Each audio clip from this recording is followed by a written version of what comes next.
কি তদন্ত করে দেয় না তদন্তর আগে দেয়, সেই প্রশ্নটাই ওনাকে আমি করলাম। তদন্তের আগে তো চার্জশিট দেওয়ার কোনো প্রশ্নই আসে না, একেবারে বাতুল প্রশ্ন।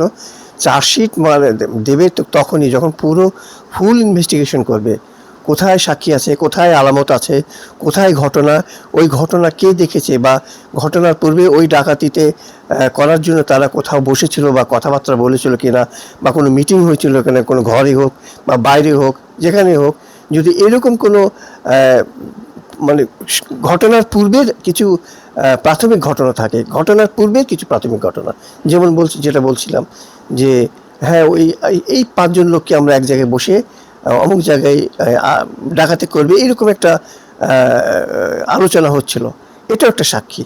তো সেই রকম সাক্ষী ইনভেস্টিগেশন অফিসার যিনি থাকবেন, যদি থেকে থাকে সেরকম, তাহলে সেগুলো উনি সংগ্রহ করবেন। ওই সমস্ত যারা দেখেছে যে ওই 5 জনকে বসে থাকতে দেখেছে, তাদেরকে জিজ্ঞাসা করে তাকে 161 নেবেন এবং তাদের জন্মদিন নিয়ে যদি তার কাছে মনে হয় যে হ্যাঁ আমি দেখেছি, কিন্তু ঘটনা কিছু ঘটে নাই, কোনো ঘটনাই নাই ধরেন, জি জি জি। তাহলে পরে তো তাহলে তো তদন্তকারী অফিসার চার্জশিট দিতে পারে না। একেবারে কমপ্লিট মিথ্যা মামলা, সম্পূর্ণ মিথ্যা মামলায় চার্জশিট দিতে গেলে ওই দারোগা সাহেবের সমস্যা হতে পারে।